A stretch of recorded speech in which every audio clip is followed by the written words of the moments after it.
ഒരുപാട് ചെറുപ്പക്കാര് കാണാൻ ആർത്തിരമ്പി വന്നില്ലയോ? പലർക്കും അടികൊണ്ട് ഓടിയില്ലയോ? പലരും അങ്ങോട്ടും ഇങ്ങോട്ടും ഓടിയില്ലയോ? ഞങ്ങൾക്കുള്ള സ്വാതന്ത്ര്യം ഹനിക്കപ്പെടുന്നുവോ? ഞങ്ങൾക്കുള്ള അവകാശം ഹനിക്കപ്പെടുന്നുവോ? സഹോദരങ്ങളെ പലരും മാറി മാറി ചുംബിച്ചില്ലയോ? അന്യ പെണ്ണിന്റെ ചുണ്ട് കൈമാറിയില്ലയോ? അന്യ പുരുഷനാവേശത്തോടെ തുടുതുടാ ചുംബനം പല പെണ്ണുങ്ങളുടെയോ കവളത്ത് കൊടുത്തില്ലയോ? ചാനലുകാര് അതാ നല്ല സുഖങ്ങളാണല്ലോ, നാണമില്ലാതെ വന്ന് ഒപ്പിയെടുത്തില്ലയോ? അവരെ താലോലിച്ചുകൊണ്ട് അവരെ കൊണ്ടുവന്ന് ചെയറുകളിൽ ഇരുത്തിയില്ലയോ? സ്റ്റുഡിയോയിൽ അതാ ഷൂട്ടിംഗ് നടത്തിയില്ലയോ? ഓരോ ചോദ്യങ്ങളും പലരും ചോദിച്ചില്ലയോ? അങ്ങനെ ചോദിച്ചു വന്നപ്പോ സുബ്ഹാനല്ലാഹ്, ഒരു ചാനലിലൂടെ ആ പശുപാൽ എന്ന് പറയുന്ന രാഹുൽ പശുപാൽ എന്ന് പറയുന്ന ആ തെമ്മാടിയോടൊരു ചോദ്യം ചോദിച്ചു, നിന്റെ പെങ്ങളായി സ്ഥാനത്തെങ്കിലും നീ സഹിക്കുവോ? നിന്റെ കൂടപ്പിറപ്പ്, നിന്റെ സഹോദരി, അവന്റെ പൊയ്മുഖം അറിയില്ലല്ലോ. സഹോദരങ്ങളെ, സാംസ്കാരിക കേരളം വിറങ്ങലിച്ചു പോയ മറുപടിയായിരുന്നു, നിന്റെ കൂടപ്പിറപ്പായ പെങ്ങളെ ഏതെങ്കിലും ഒരുത്തൻ ഒന്ന് ചുംബിച്ചു കഴിഞ്ഞാൽ നീ അത് ഇഷ്ടപ്പെടുമോ എന്ന് ചോദിച്ചപ്പോ അവൻ പറഞ്ഞ മറുപടി എന്താ?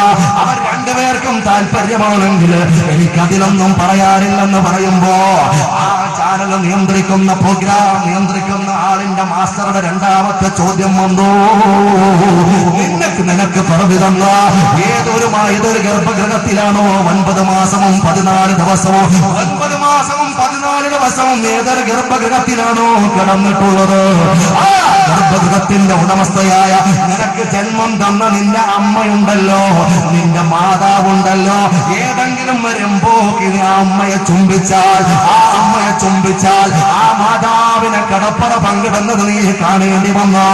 എന്താ മറുപടി പറയൂ രാഹുൽ എന്ന് പറഞ്ഞപ്പോ ആ കള്ളത്തമ്മാടി പറഞ്ഞത് എന്താണെന്നറിയോ?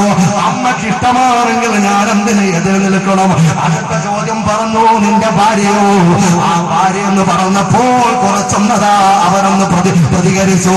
അത് വെറും ഒരു കള്ള പ്രതികരണമായിരുന്നു. സഹോദരങ്ങളെ, ആ ചുംബന സമരം എന്തിനാണെന്നറിയുമോ? പല പെങ്ങന്മാരും അത്ഭുതത്തോടെ ആവേശത്തോടെ അതിന്റെ പല മീനുകളിലൂടെയും കണ്ടുനിന്നു. അതിനെന്താ ഇത്ര കുഴപ്പമെന്ന് പറഞ്ഞവരില്ലേ? നല്ല തിളക്കമുള്ള പെണ്ണുങ്ങളെ വ്യഭിചാരശാലകളിലേക്ക് കൊണ്ടുപോകാനോ? അതേ സഹോദരങ്ങളെ, പെണ്ണ് കച്ചവടത്തിന് വേണ്ടി ചുംബന സമരം കൊണ്ടുവന്നപ്പോ അതിനു വേണ്ടിയിട്ട് കൊടി പിടിച്ച ചാനലുകാരില്ലയോ? അതിനു വേണ്ടിയിട്ട് അനുകൂലിച്ച് വർത്തമാനങ്ങളും പറഞ്ഞിട്ടുള്ള പല നടന്മാരുമില്ലയോ? പല ഫെമിനിസ്റ്റുകളും പറഞ്ഞില്ലയോ? അവർ ചുംബിച്ചു കൊള്ളട്ടെ, ഛേദമെന്ന് ചോദിച്ചില്ലയോ? എന്റെ പ്രിയപ്പെട്ട സഹോദരങ്ങളെ, പ്രായപൂർത്തിയാകാത്ത പെൺകുട്ടികളെ പോലും മാംസ കച്ചവടം നടത്തിയിട്ട് വ്യഭിചാരശാലകളിൽ കൊണ്ടുപോയി കേരളത്തിനകത്തും പുറത്തും കൊണ്ടുപോയി സുബ്ഹാനല്ലാഹ് കച്ചവടം നടത്തിയിട്ട് കോടികളെ സമ്പാദിച്ച രാഹുൽ പശുപാലന്റെ പൊയ്മുഖം മരുന്ന് വീണപ്പോ ഇവിടെ ചാനലുകൾ തെറ്റുപറ്റിയും നിറച്ചു പറയോ, അബദ്ധം പറ്റിയും നിറച്ചു പറയാൻ ഇവൻ കള്ളനായിരുന്നു, ഇവൻ കമ്മാടിയായിരുന്നു, ഇവൻ ഈ ചുംബന സമരം കൊണ്ട് വ്യഭിചാരശാല നടത്തുകയായിരുന്നു.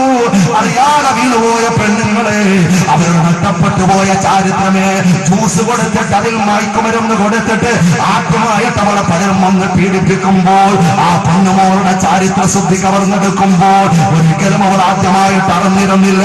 എന്നിട്ട് ലൈവായിട്ട് വീഡിയോയിൽ അത് പകർത്തുന്നു തെമ്മാടിയായ ഈ ദുഷ്ടനായ രാഹുൽ പശുപാൽ എന്ന് പറയുന്ന തെമ്മാടി. എന്നിട്ട് അവൾ ഉണർന്നു വരുമ്പോ ഈ രംഗങ്ങൾ കാണിച്ചുകൊണ്ട് ബ്ലാക്ക് മെയിൽ ചെയ്തുകൊണ്ട് കണ്ണീര് ചേർക്കുന്നു, പിന്നെ കച്ചവടം പൊടിപൊടിപ്പിക്കുന്നു. സഹോദരങ്ങളെ, അതിനുവേണ്ടി മുന്നിട്ടിറങ്ങുന്നൊരു IG ഇല്ലയോ?